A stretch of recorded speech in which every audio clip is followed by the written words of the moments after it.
I have a deep question to ask you. If a ripoff comes out and no one watches it, does it even exist? This is the contradicting existence of ripoffs. They exist to capitalize off of a property at the very basis of looking similar to the original. But even if the ripoff in question looks nearly identical to the original and receives zero attention, what is the point? This is what happened with the movie Dragon Rider, or well, I guess Fire Drake and the Silver Dragon. Yeah, it's one of those two title ones. Now, I want you to look at this and take a guess at what it's ripping off. I mean, it could be anything. A boy riding a cartoon dragon in the sky? I literally don't know what it's ripping off. Maybe Big Hero 6? That kind of looks pretty similar. Rio? No, that doesn't really make sense. Oh, I get it. Oh, it's Ratatouille. Oh my god, it's so clear. I see it now. Obviously, this is ripping off How to Train Your Dragon, DreamWorks' incredible trilogy. But weirdly enough, Dragon Rider existed long before How to Train Your Dragon did, at least in book form. The first book came out in 1997, but the book for How to Train Your Dragon came out in 2003. But the first movie of these two came out in 2010 from How to Train Your Dragon. And now this movie from 2020 looks visually and stylistically like this movie, but not from its own book. That's pretty interesting. The original design of the Dragon Rider stuff honestly looks so cool. I remember in elementary school seeing this book every single time I went in the little library. This cover represents such a cute, majestic dragon. Now, what does this represent? Dude, what does this show me? What did they do to my dragon, man? What is this? I mean, at least this movie is made by Blue Sky. They make pretty alright movies. That's a good sign, right? Oh wait, never mind. It's just Sky. It's just made by Sky. Who the heck even is Sky? I don't know a Sky. Now, I have a great fondness for How to Train Your Dragon. It's one of my favorite DreamWorks trilogies, and I honestly think it's one of their tightest series. The character of Hiccup is so great. Seeing him grow and get older and more wise is such a cool little character arc that DreamWorks doesn't really show in any other movie in this way. Going from a little boy scared out of his mind about dragons and then caring for them, and then being this badass dragon Steve Irwin king that wants safety for all dragons is so sick. The animation is gorgeous and colorful, and the music is incredible. Now, what if we have none of that? What if we have worse animation and worse music and worse characters? Well, then you have Dragon Rider, Silver, Fire, Drake. I don't really know. I don't know. This is such a weird case for a movie to exist, because while it is a ripoff, it knows it and acknowledges it, and in a way completely just disregards its own original source material in favor of parodying How to Train Your Dragon. I mean, the main character literally pretends to be Hiccup from How to Tame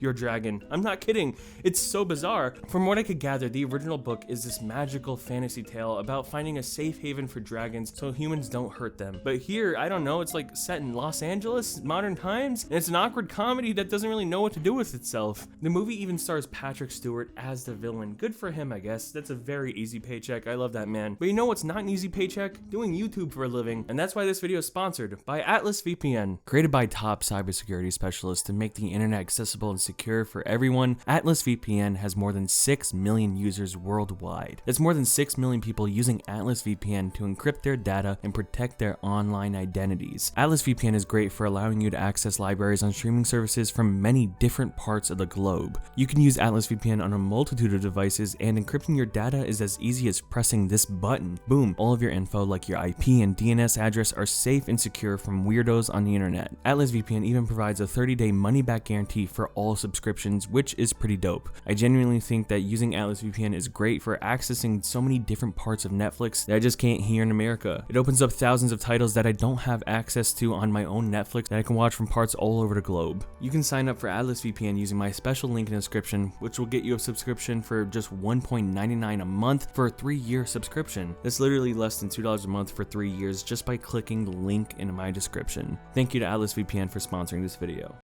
Now, when the movie begins, we see yet a third different logo of this movie. It's quite the collection that we're building here. Hopefully, we can get even more variations of the same title. We then meet a society of dragons, all of whom remind me more of Spyro than the epic magical dragon land that seems like from the cover of the book. Actually, when we meet our main dragon, he quite literally reminds me of Spyro. He's just straight up Spyro. This could have just been a Spyro movie if you just reskin it and take out the boy stuff. So the dragons in this movie can talk, which is a big difference from the How to Train Train Your Dragon series, one of the greatest aspects of How to Train Your Dragon was honestly keeping the dragons as this mystical animal that they just simply harm because they don't understand them and always fear them because they can never communicate with them. Here it's kind of different considering that they can actually communicate with them. They can conversate with them. The humans just seem like actual garbage beings in this that are irredeemable if they could have just genuine conversations, but they don't. I mean, I guess it's an interesting concept to have dragons exist in the modern world with construction cranes and stuff, but it doesn't really do anything with it. Actually, you will never see humans actually interact with any of these dragons. The only one that interacts with these dragons is this little boy right here. That's it. Also, there's this furry weasel thing that is part of the community. I don't know what they are.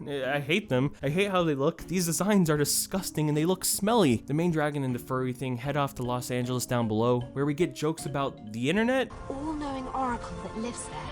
What's it called? They call it the internet.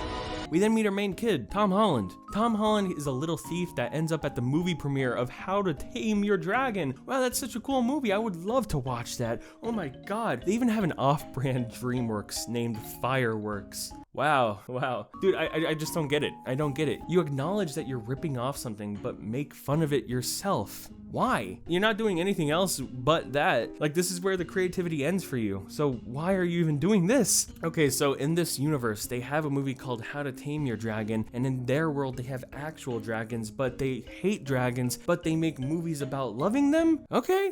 Sure. Anyway, Tom Holland gets a Viking disguise costume of the movie, and soon the dragon and the furry arrive in the city. Somehow the dragon immediately arrives at Tom Holland's little homeless home. The voice actor for him has to be like 30 years old because it's really bad. It's very bad.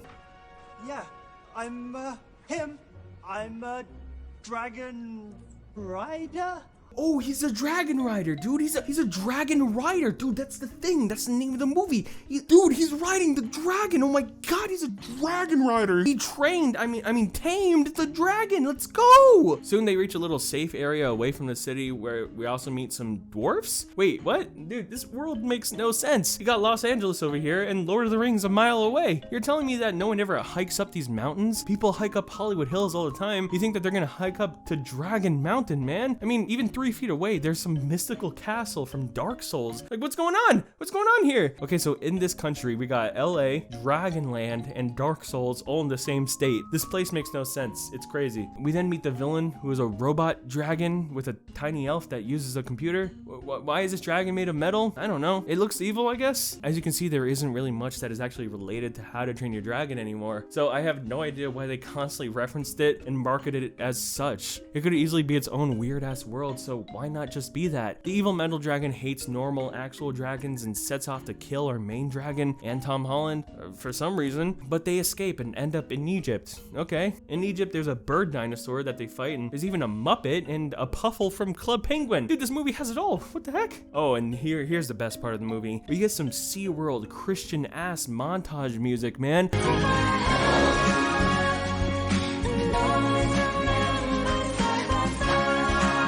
Dude, this is so sick. There's serpents and fire fairies. Bro, there's just so much random stuff in this movie. It's insane. There's actual ideas for this world, but they don't even care to make it actually connect or anything. This is just a normal world that we live in, but then there's all this fantasy stuff like a second away, and none of it has any crossover whatsoever. They don't try to explain it or anything. You know how like Onward is this fantasy in modern times world? This is just if you didn't bother to actually develop that or turn it into a creative world. So basically this group just keeps traveling all over the globe until they meet like a spider genie that shows Tom Holland the very meaning of life and all that is holy. But meanwhile, we got industrialism attacking the Dragonland. Boo, boo, I hate industrialism. Get it out of here. Eventually they end up in this place that is very similar to the ending of How to Train Your Dragon with the dragon lair and stuff. And you know, like the fire area, ooh. Also, we get the hidden world from the third movie, ooh. The dragon villain then has a Tinder match that causes him to lose.